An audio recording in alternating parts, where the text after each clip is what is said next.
Et voilà. On va essayer d'appeler Yacine là, pour parler un peu. Je vais l'appeler. Ok, voilà. super. Voilà, donc pour parler du Maroc.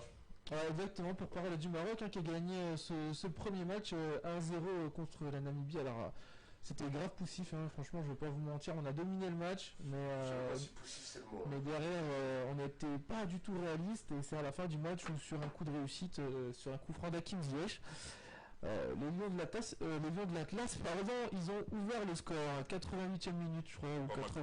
Les Lions de l'Atlas. 89e. Ah, but contre son camp, hein, c'est pas... Yacine l'Espagne. Yacine, tu nous entends?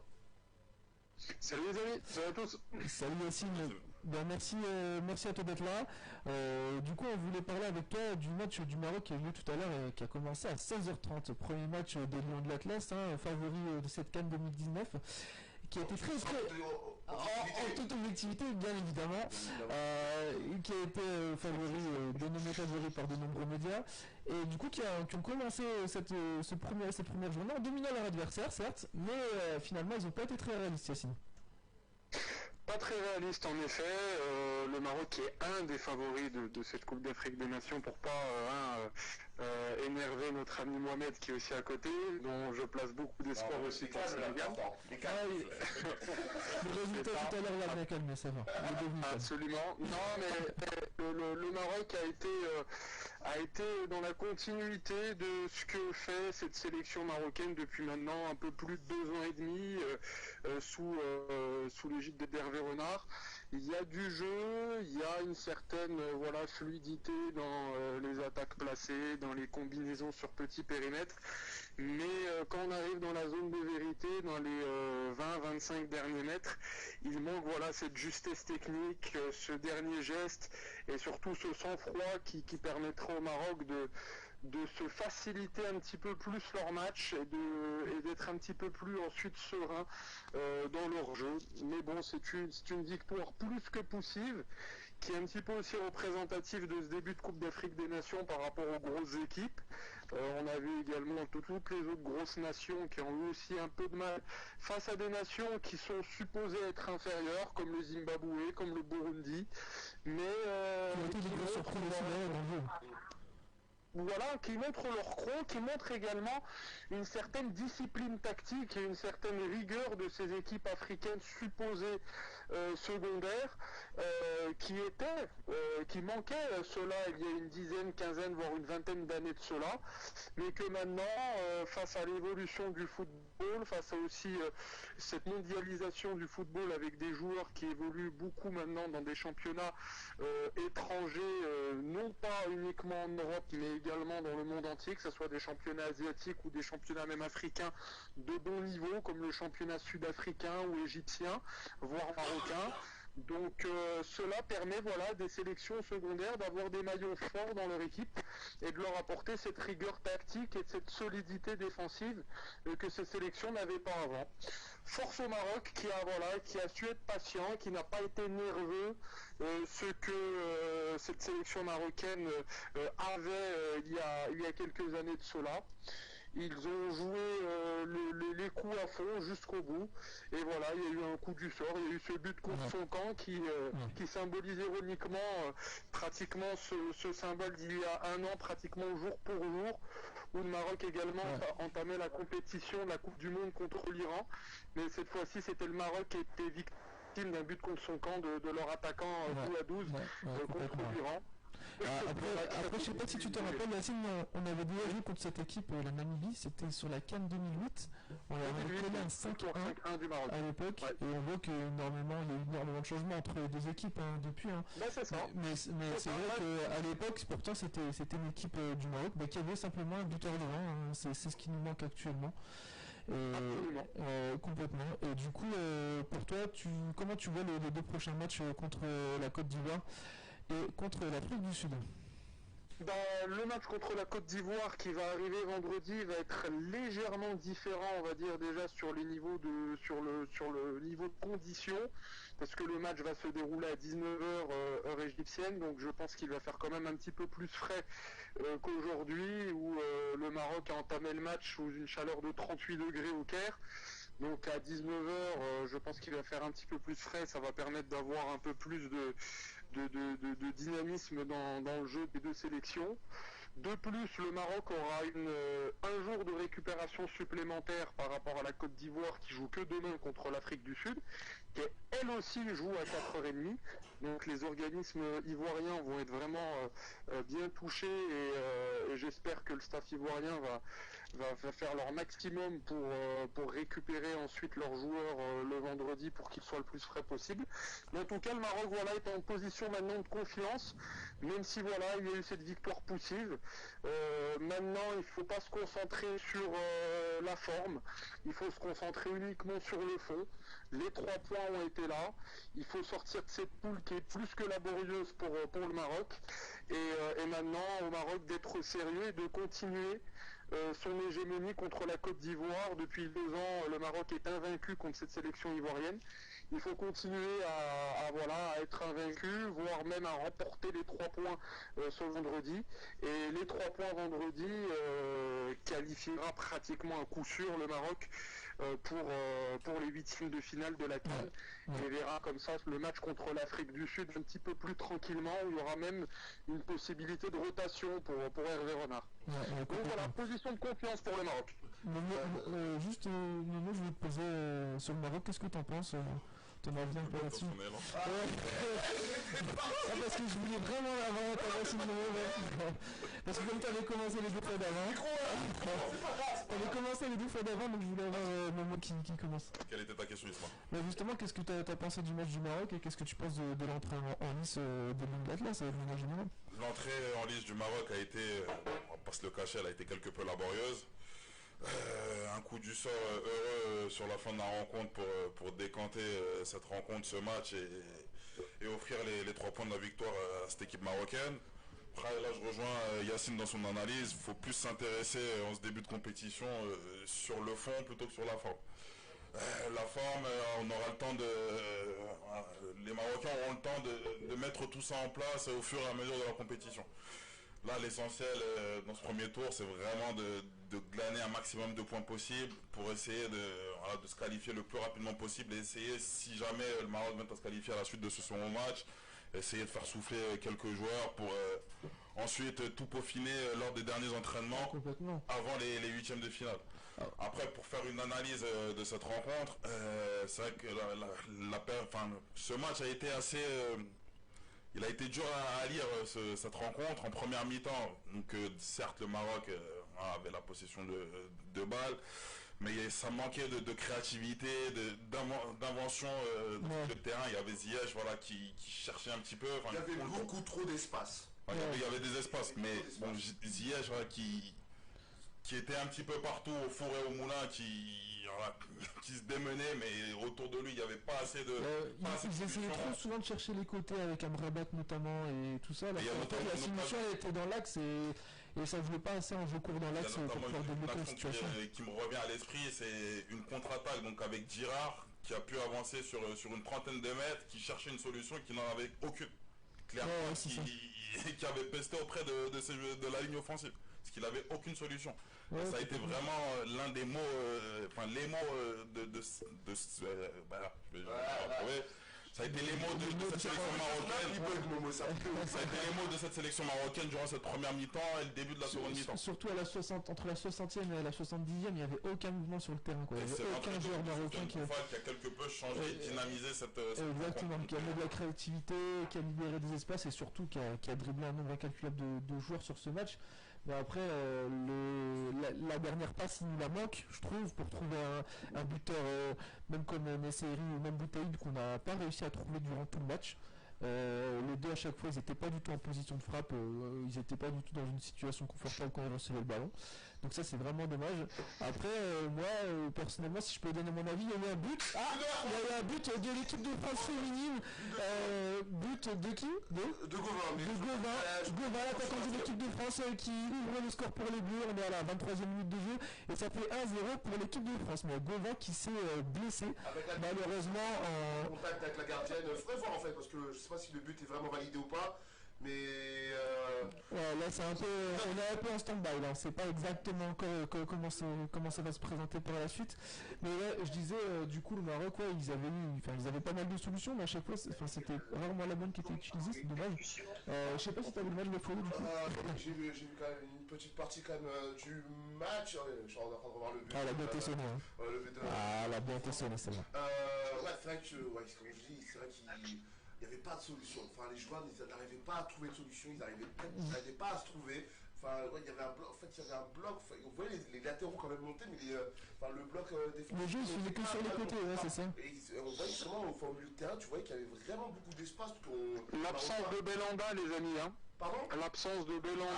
Il y a la case de Younes Belanda, c'est vrai qu'il me reste toujours dans l'as. Un espace sur le terrain qui est assez ouf. Et alors que bizarrement, vous avez eu quand même toute la possession du ballon quand même. Bien sûr. C'est pas gros, c'est peut-être Belanda qui manquait, peut-être vraiment un meneur, un créateur, mais Bafodé, oui. À créer et à vraiment donner de bons ballons aux attaquants. Bafodé, t'as bien relevé ce cas de vraiment de grosses distances entre les différentes lignes du Maroc. Il n'y avait pas cette idée de bloc équipe entre la défense, entre par exemple le bloc de la ligne défensive, le quatuor défensif mené par Mehdi Benatia, Romain Saïs et Youssef El Nesri qui est l'attaquant de pointe. Il y avait bien entre 60 et 70 mètres. Normalement ne doit pas avoir lieu. Il doit avoir un certain bloc équipe où l'ensemble des joueurs doivent être sur un périmètre de on va dire entre 30 et 40-45 mètres pour avoir une certaine idée de bloc équipe et puis une certaine fluidité dans le jeu. Après, l'équipe était pas rare de voir ça non plus. Bien sûr, si ça voilà comme ça en kick and rush. Mais face à ces équipes, on va dire, normalement de statut inférieur, et vu que le Maroc avait cette position de balle, il fallait avoir un petit peu cette idée de bloc équipe un peu plus rapprochée. Et l'absence de Belanda également a bousculé un petit peu les choses, hein, les amis, parce que Mehdi Bourabia, par exemple, c'était sa première sélection dans une grande compétition internationale, le milieu de terrain de Sassuolo, qui évolue en Italie. Il y avait également Youssef Aïd Benasser, le milieu de Saint-Etienne, qui appartient à l'AS Monaco, qui a remplacé en dernière minute le vieux Briscard El Amadi à la récupération. Donc, en fait, on a assisté aussi à un milieu un petit peu hybride du Maroc qui manquait, comme a dit Mohamed, comme a dit Bafodé, de liant, d'automatisme et de fluidité dans les transitions. Donc c'était un petit peu du bricolage avec un Mbark Boussoufa qui a retrouvé un poste de meneur de jeu qu'il n'a plus occupé depuis maintenant 2010-2011 au sein de la sélection marocaine. Donc ça fait au moins 7-8 ans qu'il évolue pas à ce poste avancé. Et vu que les jambes désormais sont un petit peu plus lourdes de la part de Mbark Boussoufa, hein, qui a 34 ans passés. Donc voilà, ce milieu un petit peu hybride est un peu la représentation de toute votre analyse. Manquer de liant, manquer de fluidité entre les lignes. Et j'espère que contre la Côte d'Ivoire, déjà Younes Belanda sera de retour, ce qui apportera un petit peu plus de stabilité dans le milieu de terrain. Et de présence dans l'axe du terrain, c'est ça qui bien sûr. Bien sûr, et en fait la présence de Belanda, qui est souvent critiquée par les supporters marocains, apporte également un peu plus de liberté à Hakim Ziyech et un peu plus également de permutation avec le milieu de l'Ajax Amsterdam. Juste, je te coupe 2 secondes, Yacine, apparemment il y a la VAR qui a été demandé sur le but et le but de l'équipe de France est refusé, est tout simplement refusé. Pour tous ceux qui nous regardent, hein, n'hésitez pas à liker, à commenter et à participer avec nous avec ce 8e de finale de l'équipe de France. Et là on a un but qui a été refusé à 27e minute après l'utilisation de la VAR. Bafodé. Très rapidement. Voilà, c'est la VAR. Voilà, c'est la VAR. Voilà, un but qui peut être, tu penses être accordé. Il y aura forcément un petit retour en arrière qui fait que le but pourra être refusé. Après, c'est vrai qu'on a vu justement donc, le ralenti. La gardienne relâche le ballon. Enfin, c'est pas dans la main. Voilà, donc en soi, le but ne doit pas être. En Angleterre, c'est pas sifflé, ça, les amis. Comment, Yacine? J'ai dit qu'en Angleterre, ce genre d'action n'est pas sifflé. On est d'accord. En soi, même on voit justement avec les images de la VAR que la gardienne relâche le ballon et que ça va sur la tête de Gauvin. Donc voilà, je pense que ça va encore faire une polémique encore sur la VAR par rapport à ça, surtout si la France ne vient pas à se qualifier. Mais bon, ça on va peut-être voir ça. Yacine, je te laisse finir sur ce que tu étais en train de dire, pardon, je t'avais coupé la parole. En vrai, je te laisse continuer sur les matchs qu'on a vus hier avec la RDC, le Nigeria, la Guinée, un peu en vrac comme ça. Oui, la République démocratique du Congo qui est vraiment la grosse déception pour l'instant de ces premiers jours de la Coupe d'Afrique des Nations. Une sélection qui a trouvé un petit peu de régularité ces dernières années avec Florent Ibenge à sa tête, l'excellent entraîneur local de la République démocratique du Congo. Et malheureusement, cette sélection de la RDC a vraiment déçu face à cette sélection de l'Ouganda qui montre vraiment ce qu'elle a montré lors des éliminatoires, une sélection très coriace, très dense au niveau physique, au niveau du rythme. Et elle donne un rythme incroyable. Rappelons que ce match était également à 16h30 sous une chaleur étouffante, mais cela n'a pas dérangé cette équipe d'Afrique australe de l'Ouganda, qui a été vraiment héroïque en termes de volume de jeu et de densité. Donc bravo à cette équipe de l'Ouganda et la RDC qui est déjà plus que dos au mur. Sachant que le deuxième match des Léopards sera contre l'Égypte. Donc une défaite contre l'Égypte et ça sera déjà plus que compliqué pour une qualification de la RDC en huitième de finale, alors que cette sélection du Congo était quart de finaliste lors de l'édition précédente, demi-finaliste il y a 2 éditions de cela. Et c'est vraiment dommage pour cette sélection de RDC où je plaçais quand même un petit peu d'espoir, surtout envers Florent Ibenge, dont je trouve qu'il fait de l'excellent travail au sein de cette sélection congolaise. Et puis le Nigeria qui est un peu une sélection neuve. On va finir laisser sur le Nigeria pour la réaction de Bafodé, s'il te plaît, Yes. Pardon, excuse-moi. Non, vas-y, continue. Continue sur le Nigeria. Ah d'accord, ok. Cette sélection du Nigeria qui retrouve la CAN, grande nation africaine, le Nigeria, mais qui était absente depuis plusieurs éditions, depuis leur sacre en 2013. Tu as marqué un but magnifique avec Galé d'ailleurs, sur une passe D en talonnade. Absolument. Et cette sélection toute neuve, menée par quelques vieux briscards comme Yonobi Mikel ou Moussa, a montré juste le strict minimum. Voilà, elle a remporté les 3 points contre une équipe du Burundi qui était coriace, qui était un petit peu comme celle du Zimbabwe lors du match d'ouverture contre l'Égypte. Bien compact, bien discipliné, avec un bloc équipe vraiment bien bas qui mettait à mal les attaques placées nigérianes. Mais le Nigeria a remporté les 3 points, a fait le métier et se lance dans cette compétition. Et quand le Nigeria est dans une Coupe d'Afrique des Nations, on l'oublie souvent, mais cette sélection sera toujours présente. Et moi, je mise au moins un quart de finale minimum pour ces Super Eagles. Donc on oublie souvent leur présence et leur légitimité, mais où ils déçoivent très rarement quand ils sont qualifiés dans cette grande compétition. Je vais revenir quand même sur les propos que tu as eu par rapport à Florent Ibenge. Ok, on sait c'est un bon coach, tout ça, mais c'est vrai que y a eu quand même, on en a parlé hier, il y a quand même quelques embrouilles avec des joueurs majeurs quand même du Congo. Ce qui fait que voilà, l'équipe qui est présentée là à la CAN, voilà, enfin si tout serait bien passé. Voilà, une bonne partie des joueurs ne seraient pas là. C'est vrai qu'on a fait la liste hier, il y a au moins 5 ou 7 joueurs importants. 5 joueurs qui ne sont pas là, 5-6 joueurs majeurs quand même du Congo qui ne sont pas là. Et je pense que ça va se ressentir en tout cas si l'équipe actuelle ne se ressaisit pas.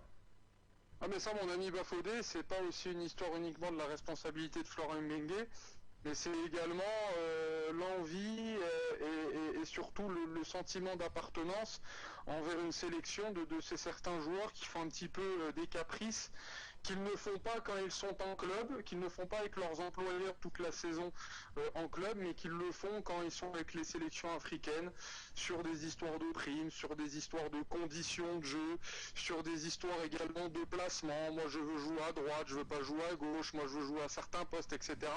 Et ce qui a été le cas un petit peu par exemple de Gianelli Mboula, dont on n'a jamais entendu d'histoire avec les sélections espoirs françaises, Et depuis qu'il est international congolais, eh ben, on entend beaucoup parler de lui en dehors du terrain, mais le peu de sélection qu'il a fait, pour l'instant, il a pas apporté grand-chose à cette sélection d'RDC malgré son immense talent.